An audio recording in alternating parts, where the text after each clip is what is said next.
She went with me to my room, and I looked into the mirror. The first time I looked into the mirror I saw Vera, but she didn't have the sinister look on her face any longer.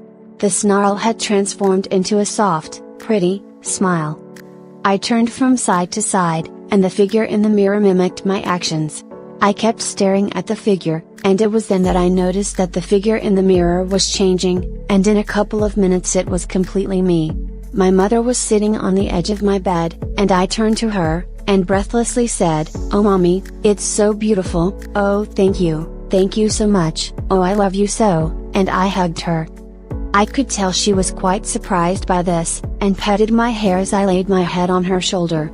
Then she asked me when did I started to speak in a feminine voice.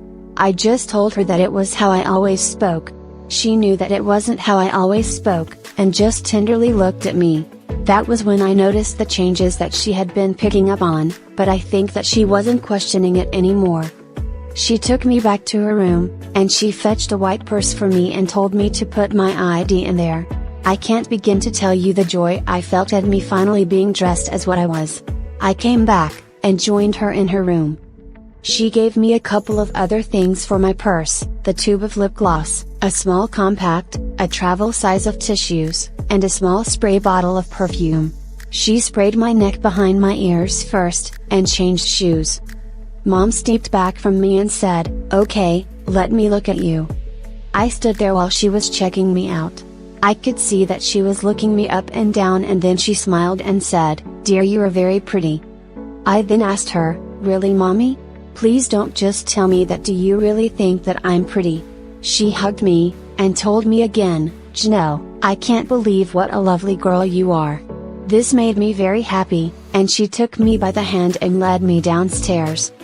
At first I was a little nervous about what Dad would say when he saw me. He was in the living room watching a baseball game on TV. When he saw me his mouth just fell open. Wow! I expected to see a boy in a girl's dress, but all I see is a lovely young lady. I bashfully replied, "Oh Daddy, that's so sweet of you," and I gave him a kiss on the cheek. Mommy asked him for the keys to the car as she was making a last check in the living room mirror. "Where are you two going?" he asked as he fetched out the keys to the car, and handed them to her. He inquired. "Honey, we're going to White Oaks. Our daughter needs some things, and besides, I want to take my girl on her first shopping escapade," Mommy told him. Alone in the car driving to the mall, Mom began to talk to me. We spoke as we had never spoken before. "Honey, do you like the name Janelle? You know we gave you the name James because you were a boy, but if you had been born a girl we were going to name you Janelle. That was my grandmother's name and I loved her so much, and always loved the name. I love you, so if you don't like it we can let you choose a name, but let me assure you that you definitely aren't a James anymore." "Oh Mommy, I love you so much, and I think it is a great name. It will be very special to be named after your grandmother. You know that makes her my great-grandmother. I do wish now that I had known her." She smiled that happiness smile of hers, and we continued on our outing.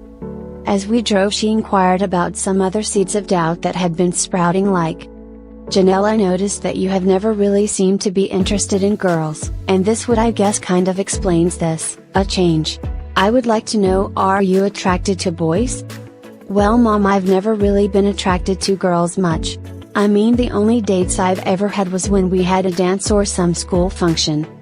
"Now you don't have to answer this, but I would like to know, have you ever had sex? You do mean with a girl, right?" "Well yes, I mean you didn't start being a girl until this morning, but since you asked have you ever had sex with anyone?" I could see, and tell from her tone that she thought she was getting too much information. Some that she might not want to hear, so I thought I might have a little fun with her. "Oh Mommy, do you really want to know everything about your daughter? I mean, there are just some things that girls don't tell their mothers." She gave me a sidelong glance, and then actually giggled, and she let it drop after that. She then added, "You know honey, if there ever is anything you want to talk about, I'll never judge you and always respect your feelings, just in case that there's anything my daughter wants to tell her mother." I watched the cornfield slide by my window thinking that she was accepting this change almost too easily. I wondered if maybe she had always wanted a daughter instead of a son.